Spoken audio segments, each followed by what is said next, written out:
Hey guys, it's Cameron here again, and look, I just wanted to take you on a journey of where I've been for the last, well, I want to say 8 years, but it's actually over 30 years. I started as a research assistant when I first finished uni back in 1991, working with agricultural scientists, working out how to stop lychees going brown, and it was a really quite a simple process because they went brown because the skin dehydrated. And so the researchers came up with this idea of putting them in a Perspex box and putting the Perspex box in supermarkets and then in fruit and veg shops, and that would stop them going brown, and it worked really well.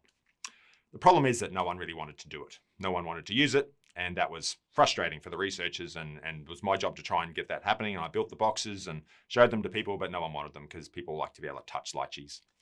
And I guess that's a really simple story and of the challenge we have with translating or commercializing or creating impact from research, from ideas. And in some senses, I don't know whether there's something wrong with me, but I've spent over 30 years trying to do this, and I've started a number of companies to do this, and I've worked with a lot of corporates who want to license technologies in, but it's really hard. And I guess in some ways over these last 30 years, I've been trying to work out, well, why is it so hard? Researchers, and I've been working at the University of Queensland for the last 20 years almost, and I see these most phenomenal inventions, these really incredible ideas that have been reduced into inventions or solutions or products that fail to actually get traction in the marketplace. And so I guess I've been thinking about this for a long time, and I guess I've landed on this approach to be able to help researchers and to help people that have these ideas to be able to get it into the marketplace. And I call this approach humble discovery. And I call it humble discovery because in some senses, that's what I've sort of come to realize is that missing characteristic that is in those people who are trying to get an idea to market. Because see, the problem with starting with an invention or an idea that you have some affection towards is that really what you want to do is you want people to tell you that it's a great idea. You want people to fall in love with your idea. But the problem is that people don't necessarily care about that it's your idea. They don't necessarily care about you if they don't know you. What people do is they care about themselves. This is humanity. And they've got jobs to be done, and they're trying to work out what can I do and how is this thing going to help me. So, as Peter Drucker famously said, people don't buy things for the same reason that the person who made it. People buy things for their own reason. People buy a certain product, whether it's a smartphone, a Samsung or an Apple or a particular car, not because of the reason why that person made it, but because it fulfills a reason that they're looking for.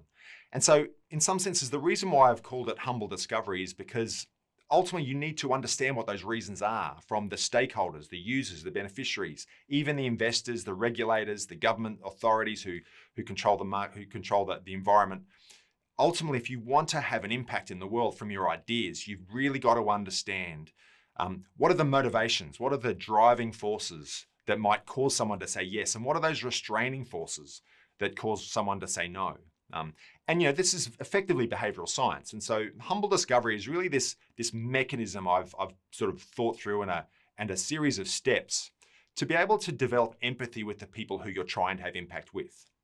And again, also thinking about not just who is my customer and who's going to buy this thing, but actually who are the stakeholders, who is the community that I want to work with and partner with to co-discover the right value, the right opportunity, to co-design and co-develop the right way to deliver that idea, and the right people to actually co-deploy this with. Because it absolutely takes a village to take an idea into the marketplace and have impact. And that's what I'm really passionate about. I'm really passionate about working with researchers and ideas people and even corporations who are trying to challenge the status quo.